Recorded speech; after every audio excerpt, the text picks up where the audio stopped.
Tinotenda Mwari. Tinotenda Mwari Baba wedu ari kudenga. Siyabonga uNkulunkulu Baba wethu osezulwini. Madekwana tiri panapa paJacobsdale Tabernacle. Male inkathi yantambama lapha eJacobsdale Tabernacle. Mwari akafambisa vanhu vake kuya kuzomunamata. uNkulunkulu ohambisa abantu bakhe kuzomthandaza. Basa revapostora ndokunamata Mwari. Umsebenzi wabaapostoli ngokuthandaza uNkulunkulu. Kunamata Mwari Baba Mwana muzvokwadi. Ukuthandaza uNkulunkulu emoyeni naseqinisweni. Pasina kunyengera. Kungekho kudangala. Nekuti basa rose riri kuitika pano iri. Ngoba umsebenzi wonke wenzakala lana. Vatumwa vokudenga vakaburuka vari pano vanorichengera negodo guru. Izithunywa zasezulwini zehlile phakathi kwethu. Vari kuriona rose. Vawubona wonke lo msebenzi. Umwe nomwe ari pakati peno nzvimbo kudenga kuri kumuona. Omunye nomunye phakathi kwale indawo ezulwini kuyambona. Mwari ngavatibatsire tikunde nyika iyi. uNkulunkulu makasincede sinqobe lumhlaba. Mweya wokunyengera kude mukati medu. Umoya wokudangala ume phakathi kwethu. Rudo rwokudenga rwamwari paruburuke mukati mevanhu vaMwari. Uthando lwakaNkulunkulu wehle phakathi kwabantu bakaNkulunkulu. Mashoko aJesu hamashanduri. Amazwi kaJesu akwazi ukuphendula. Akareva achiti Wakhuluma esithi vakaropafadzwa varombo pamweya. vabusisiwe amayanga emoyeni. Nokuti ushe hwokudenga ndebwavo. Ukubana ubukhosi basezulwini ngokwabo. Uya panzvimbo ineyi kuda izvi. Ukuza kule ndawo kanje. Kuzotsvaka Mwari. Usize kuzofuna uNkulunkulu. Kuti tive naye. Ukuthi sibe naye. Afrika yedu. Amen. Mumisasa muzere vanhu vavete. Emshasheni kugcwele abantu abaleleyo. Vakadzuku vari kupfumbura hope. Abafazi ngale baphupha balele. Kuuya kwashe kusvika kwake panyika yapasi. Ukuzwa kaNkulunkulu kufike emhlabeni walapha phansi. Anotonga mumwe nomwe sezvaakabata. Uyathonisisa umunye nomunye njengalokhu abambile. Chinoita kuti vanhu vanete panyama nepamweya. Okwenza ukubana abantu bekhathale emoyeni nasenyameni. Kusaziva zvinoda kudenga naMwari. Ikungazi ukufuna uNkulunkulu ezulwini. Napisirwa ndobasa guru rakabatwa nokutuma kwamazvaAfrica. Lo umsebenzi omkhulu wabanjwa inceku yenkosi uPaul Masha weAfrika. Aigara achitaura pamisangano mizhinji achiti wayehlala ekhuluma emhlangano eminingi neziko. shoko raMwari rinogara richiti kwandiri, izwi likaNkulunkulu lihlala lisithi kimi. uchaenda rini kwekunyika dzezasi? Uzohamba nini ngesesawuthi? Pandakakurira kuti uende. Lapho ngakuthi khona uhambe. Afrika yedu Amen. kune mimauya Lina elizile ngatizvipei kuna Mwari. ake sizinikeze kuNkulunkulu. Tichitarisa zuva ramangwana rechirayiro, Sibheka usuku lwakusasa olwesidlo. hazvina mhosva kuti wakati vaguna chirayiro chokutanga chapadhari kure, Akulandaba ukuqaleni ukuza isidlo. ukatevedza zvose, Walandela zonke izidlo. nyaripo ndeyekutendeuka Indaba ekhona ngeyokuphenduka kubva pazvivi kusuka ebubini. totsvaka rwama rwotiputira todanana sehama nehama. Dinge uthando kaNkulunkulu lusigodele sithandane njengezihlobo. Kurena kwedu panapa zvatiri izvizvi Ukuthandana kwethu lana zvakauya nechechi. sisechithathe nenkonzo. Kana zvangopesana pachechi, Masingehlulana enkonzweni ukama hwacho hapachina. uhlobo bakhona kusesa. Saka ngatibate ukama uhuhu Ngakho masibambe lo mbuthlo hwakauya nevhangeri, obenza nevangeli. ndopane nyasha dzaMwari ipapo. Ikho lapho kulomusa kaNkulunkulu. Avredu hanzi naJesu Kuthiwa nguJesu vakaropafadzwa vakachena pamoyo, babusisiwe abangcwele enhliziyweni. vakaropafadzwa vakachena pamoyo, Babusisiwe abangcwele nokuti enhliziyweni vachaona Mwari. ngokuba bazobona uNkulunkulu. Nyama yose ichaona Mwari, ichaziva Mwari. Inyama yonke ezomazi uNkulunkulu. Saka hazvibatsiri kunyengedza Mwari nekuti anotiona. Ngakho akuncedi kuromba Hanzi nekutumwa kwamazvaAfrica kuthiwa inceku yenkosi pese pamunoungana ndiro dzokudenga dzinoburuka, lonke lapho likhuthana khona indlela zasezulwini ziyayiya. dzozotora mavhidhiyo Thola amapikitsha kudarika zvitona vari mberi kweri ava. engalabo bathatha amabheki. Avo mavhidhiyo havana zvanoona ava. Laba amabheki abo Okudenga Jehovha anoenda pane mwoyo wako chaipo chaipo, asezulwini kaJehova aya kuye pane mifungo yako chaipo chaipo anosvika. nalapho kunomcabango kwakokona ngatendeuke kuti murafadzwe nesu uya kwendipana baba uya kwendipana baba kudenga ngakuzive kuti muparidzi ninge ari pano, muvhangeri ninge ari pano, mai ninge vari pano. Abrenu Mwari ngavatibatsire. Tauya kubira raJehovha kumutambo wechirayiro unoti kana vanhu vachinge vadya chirayiro ichi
Africa yedu regana amani kawaibwa mashoko akanaka wokunena amazwi amahle okuti munhu zvakanakida kudenga okuti umuntu kuhle kuba ezwe anogona kumbozviongorora uyazibhekisisa kumbozvitsvakurudza self introspection uzidingisise kuti ini nemasvoko andanga kuchazofana naye ukuthi mina ndizvo here yikho na.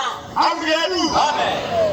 nemaitiro ayaya ngokwenza lokhu kana ishobva kudenga rake dzvene achiburuka panyika yepasi uJesu mayesiza eseka emhlabeni nhodzera dzirima uri mufundisi nendlela izikimi mina mfundisi dzinogona kufanana nezvina Kristu ziyafana nalesu Kristu mamwe maitiro aunoita mutungamiri wawo amanye okwenzayo anokwanira nerine zvina mangoni Jesu Kristu kudenga uko afanana nane nkosi yetu Jesu kana kune mapfupi nezviri munhume pomwa zvaAfrica nalokho kusinxe kunenkosi uphonwa zvawo yeAfrika. Aburedu Amen. chirayiro chatorwai chakakosha isidlo lesesidlayo siqakathekile chinofana kudliwa nevanhu vanozvinjera kufanele sidliwe ngabantu vanozvitsvakurudza abantu abazidingisisa dzinokodzerera kugamuchira miri washe ukuthi kufanele kwamukela mzimba wenkosi. Aburedu Amen. vana mai womama munguva yekupera ino iyi ngatichenjerei mafambiro edu esikhathi sokugcina masiku aphele ukuhamba kwethu pane kemuka kungoita pakunamata panguva dzeminamato ukhona okunye sikwenzayo ngezikhathi kaunauna kuti dzimwe tsika dzakusiyagwara rokunamata mari okunye okwenza kuseyikho munhu akatenduka kanzi mufundisi omunye waphendwa wathi mfundisi kauti muvhangeri kumbe anokangama nguva dzokutanga kwomunamato ngesikhathi sokudlala ekuthandazeni mari ngavatibatsire unkulunkulu makasincede unosara kunenge wakatemba uyasala uine magemendi akakwana zvakakwana pauri asi kudenga unosara unamagemeji nhodzera dziri mauri hadzidzokudenga okwenzayo kungenisa Aburedu verenga shamai 2 Petro 1 womku verse 3 womku nokuti nesimba roumwari hwake nekuti nesimba roumwari hwake Kristu Jesu ngokuthi ngamandla kwankulunkulu wakukristu Jesu takapiwa zvose zvinodikanwa paupenyu napakunamata Mwari. isu vapostori vokwamazha takapiwa zvose zvinodikanwa zanikezwa konke kufunerayo paupenyu hwenyama uhu empilweni yasenyameni nepakunamata zvazvo takapiwa zvese asekuthandazeni sanikezwa konke. Aburedu Amen. pana mavamborera masikati panapa apapi kunomama washambula hanzi imini ndakapinda muchechi vatora zvemasvondo matatu esithi mina ngingene dumbu rakazvimba amathathu vakaenda kungotsvuku kodwa bengihambe vakaenda pan'anga zvikashaya basa ngihambe ezinangeni kodwa kuswele umsebenzi vazopinda kuchechi yedu iyi kodwa kuthethe ngingene kule inkonzo yethu iyo kwamazve itsindoni iyi leyo kwamazha yetsindoni dumbu rakaserera isisu sayehla zvino chakaseredza dumbu okwehlisa isisu kururama kuri panhume yikuphila okusencekwini yenkosi zviri panhume zviri pauri here iwe okusencekwini yenkosi kukuwe na wena akazoronga kudenga namwanakomana wamwari muna baba nangamuchene kuti achipa chirayiro panyika wahlela ezulwini ukuthi asinikeze isidlo emhlabeni kurongerwa medzisimbo kuti vanhu vakatenda kumabhisikitsi akaropafadzwa ukuhlelelwa yikuthi into izi abantu bangakholwa kula mabhisikiti esiwadlayo woma raspberry akaropafadzwa baphuze iraspberry ebusisiweyo munhu achitenda kuti zvandasangana zvepamberi izvizvi umuntu ekholwa kuti lokhu ngihlangene nakho ndo zvoupenyu hwoumwari hwatakapiwa napoma zvaafrika iyo impilo enganyezwa nguphomazha weAfrika paupenyu hwenyama vamwe takatiri tsuro empilweni yenyama sesimonogwacha pasina kana kutorima munda wese hakuna chaimere kana chaibuda besilima isimoto munhu azopuwa brava naomega umuntu esenikezwa amazwi aropafadzwa ebusisiwe minda yakubereka akutenga mombe insimu akutenga motikari usethenga imota hanzi najesu naiwe korazini we mabasa ndakaita pamberi pako iwewe akaiti ukave paSodoma neGomora chirango chatsikana tiripo nhasi dzepanguva iyoyo ave yedu zvinotora zvawakaitirwa naMwari asi uri kuzengaira uri kuaraigwa muchii cheupenyu iyi iri kuchemegwa vari kudzouko Mwari ngavatibatsire chii chatisina kuona wakatumwa zvoupenyu hwenyama avu yedu unoona Bishop Leonard Mukumba ari Bishop Mukumba ngosimuka uyo ndiani mabhazi akanzi iNdiAfrica kauyo asi akagara pasi ndiyo chechi iyoyo kana tapa chechi hapachina zvokuti ndiye executive officer wekambani ukoko panopana bishop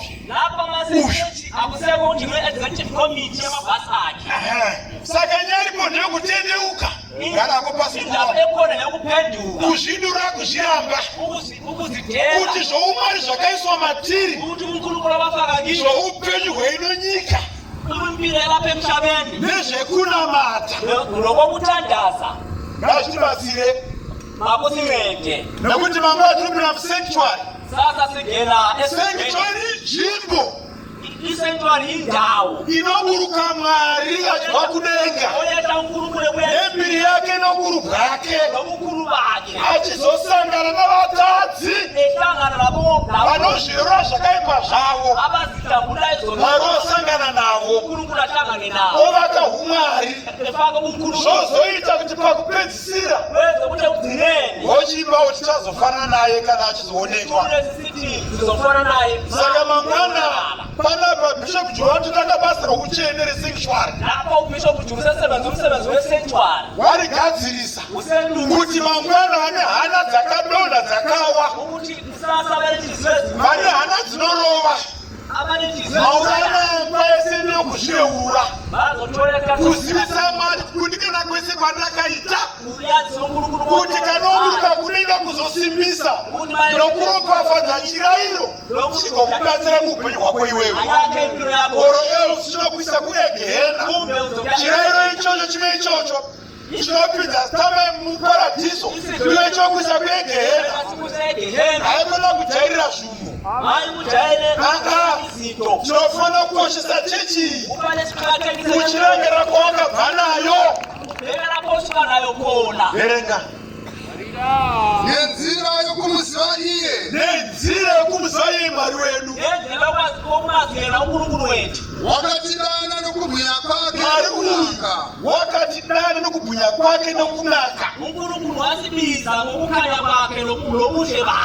nobva atiudza zvoonekama naye Mwari wacho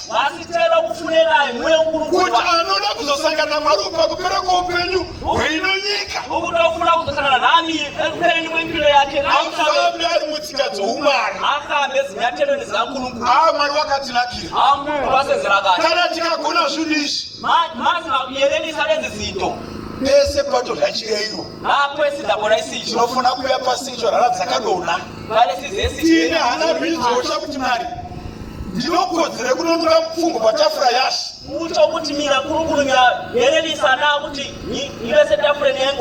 avu yedu ndinokodzere kunokopa mukombe watenzi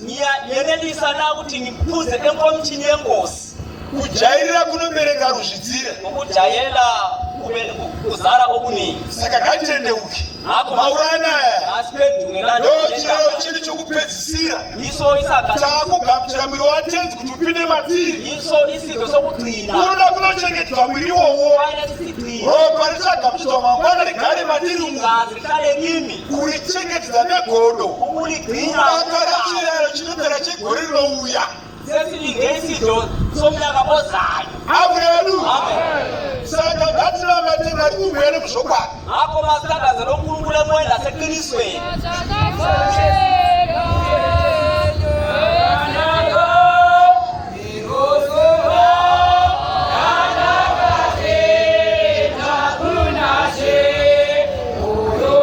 Oh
isidlo lesi sokugcina yebo siweak.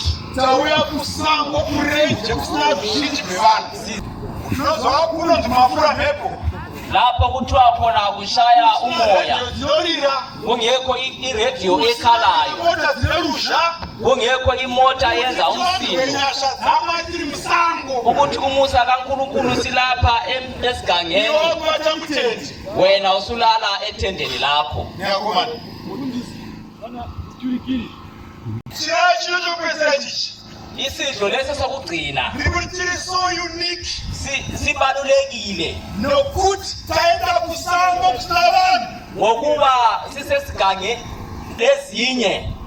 Amen. Amen. Hakuna rusha kwemamotikari kana radio. Hataona kune akula msindo wemota kube iredio. Lapha sizesozwa sangana na Mwari wedu. Ukuhlangana loNkulunkulu wethu. Umoto zorora kutendi make. Wena usuphumula ethendeni lakho. Amen. Mwari ngawatibatsire. uNkulunkulu makasincede. Nokuti lero zuva pamivuzo. Ngokuba lelo langa embuzweni. Kuchanzikwa zvose zvakaitwa panyika. Kuzozwakala konke okwenziwa emhlabeni.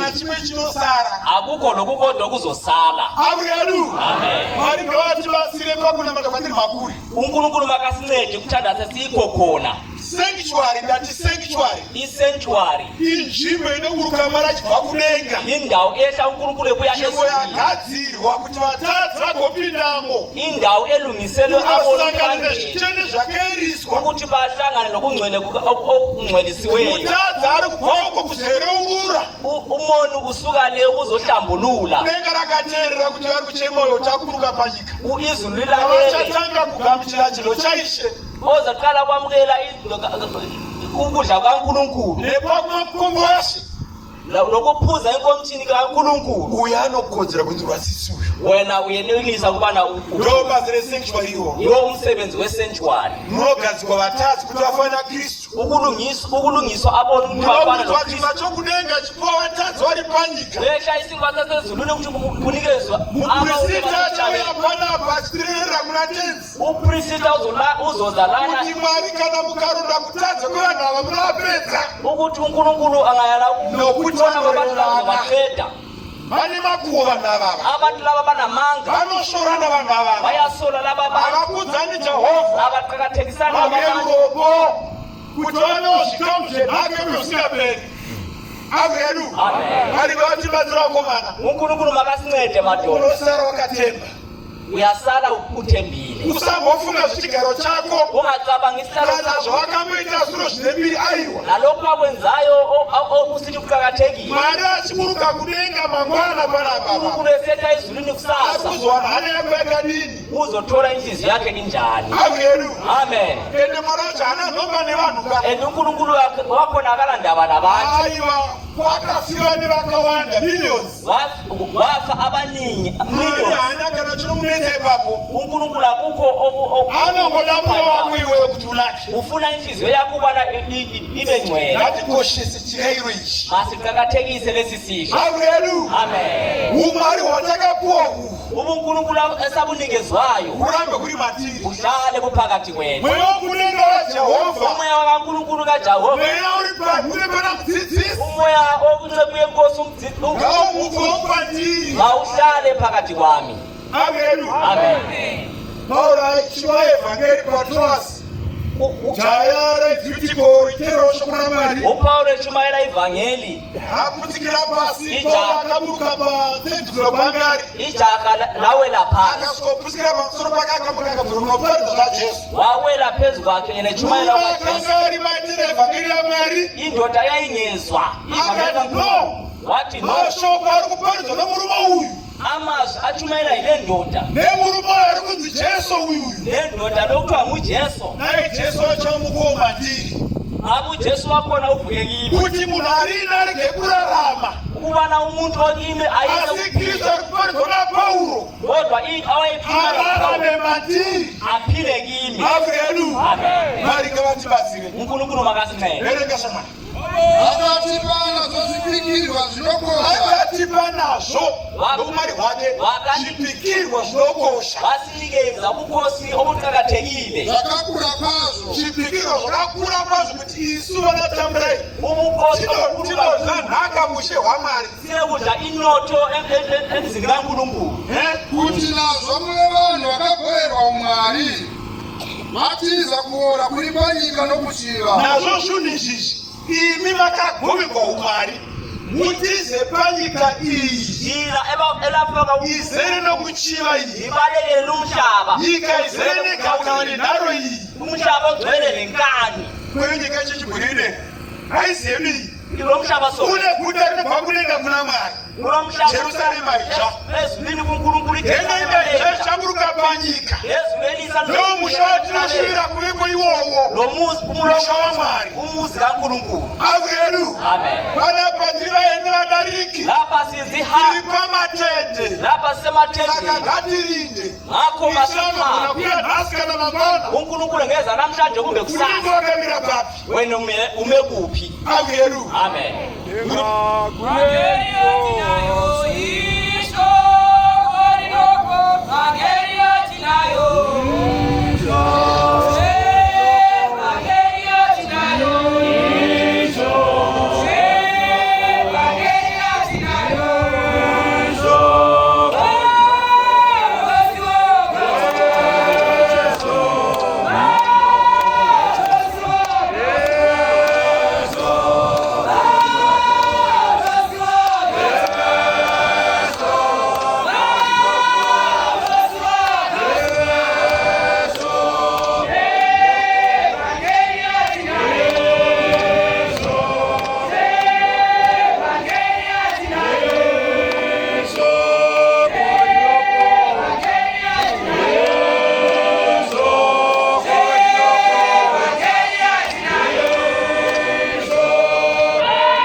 Mazi wa Afrika.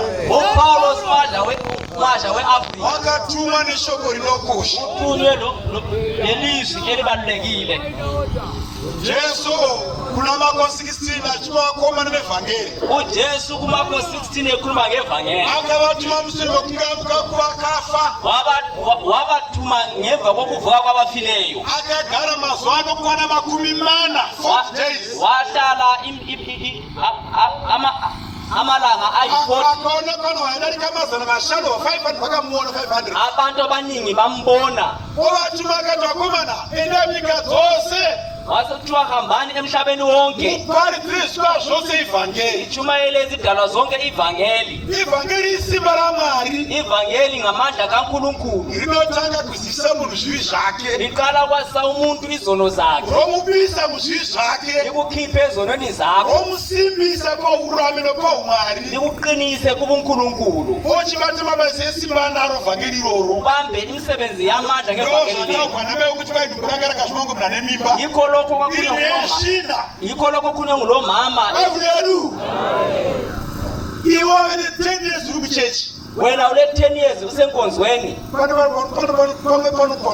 vanhu paona kuti hapasi fair ukhona lapho ubona khona ukuthi akusofe 20 years vari kuchechi 20 years umuntu esenkonzweni asi anobuda madhimoni kodwa lokho ephuma amadimoni right shoko riri kuti enda nyika dzose ilizwi lithi hambani emhlabeni wonke paridziswasechi ivhangeri litshumayele zidalwa zonke ivangeli anenge atenda kambozo chaponeswa okholwayo engabhabhathizwa vachamutama yakakoneza rangu bazokhipha imoya emibi ngegama lami ngatitendeuke masiphenduke isu tigarwe noumwari thina sihlale kuti kuNkulunkulu mabasa esimba ivhangeri atikenesu isevangeli lihlale nathi anofanira kupinda madhimoni vari kunze ukoko abaphuma amadimoni laba isu bangaphandle timabudisa thina siwaphumisa asi ukazoongorora maitiro atozoita kuti aiva pamwari uchikurapa kodwa ungabheka ukwenza kwethu usubona ukuthi uNkulunkulu lapha akukho unoona chechi yedu yasara zvino iyi yatiri mairi uyabona inkonzo esikuyo ndene ikirimi yokudenga iyo yokuthiwa ikrimu yasezulwini zvakakwana zvinhu zvaizvona kuti ndiokunakirwa kutoita uku wanele kwizinto lokhu ngoba siyajabula sikuyo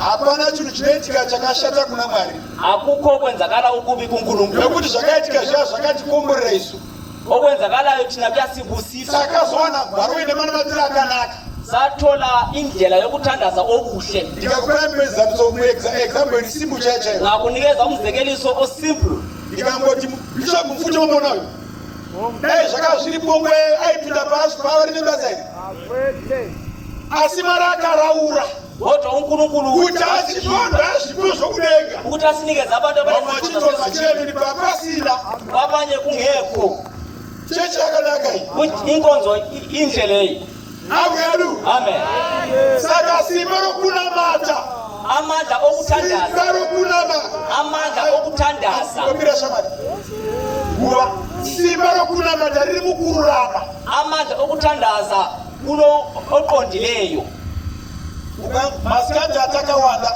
endini besibaningi lana vamwe vavete so abanye balele akunofunga kuti mangwana kukaidza how many dresses are going to be bought in the morning ucabanga ukuthi manje chapoketa maranzi mangani mangwana kwaidza umwe atofunga kuti kana umwe atori murodhi so omunye usemgwaqweni kanje vamwe vatori kubaidi bridge so abanye basebaidi uyakhalkulate imitendeuka ino kuti jesu ari kuuya phendukani ngoba uJesu uyeza ende habvi pashoko rake njalo kasuke ezwini lakhe hanzi mwari wokudenga hana nonga nevanhu nokuti havazivose vanoti ishe achapinda mushe hwamwari uNkulunkulu asezwini kalandaba labantu asi ngoba uyo anoita kuda kwababa kuphela lo oyenza ende kuita kuda kwababa kuchengeta murayiro ukwenza kukababa ukugcina umthetho avuyedu amen chandakandakirwa nacho zvangu isu tiri kugwende kuya kuno engajabuliswa yikho ngisiza ngapha iwe hapana mutauro unonakidza sechikara kashonai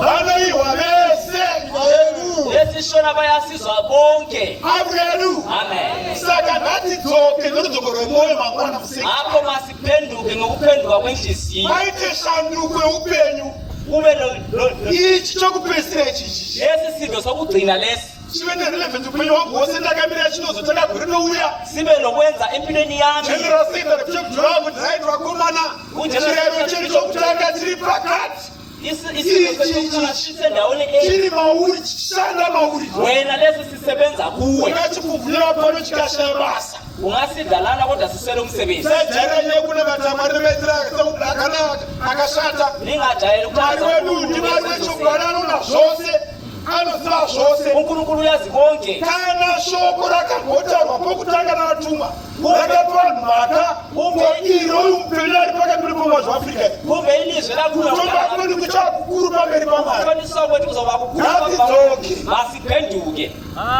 Ndakambosangana nawo neDzirichard Masha muzukuru womudzidzisi ngake ngahlangana ndakutopedza tete hapana nguva takupa zviripo zvoupenyu haasati auya kuchechi akakaisi enkonzweni mwana waFibhiyoni Masha ari kumusha kwedu kwaChirumanzuku. umuntu akakaFibhiyoni Masha oseChirumanzu. hanzi ndandirimusa zvikanzi Murisi ndikati mukuru wangu zvikanzi pandinouya wasesithi lapho ndinefutira Bishop Cheta mina ngifuna ukulandela uBishop Tsweta. chechi ndiyenu iyi ichechi ngeyethu le.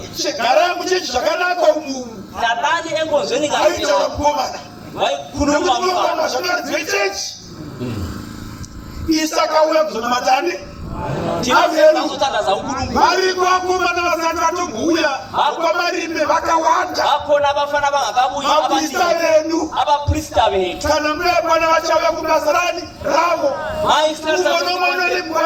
bazazazini wabo. saka isaka tive kugamuchira zvinhu izvi tinatoni petakakwana naMwari wedu masitholakale siyenele kuNkulunkulu wethu. verenga Luka 15 verse 7.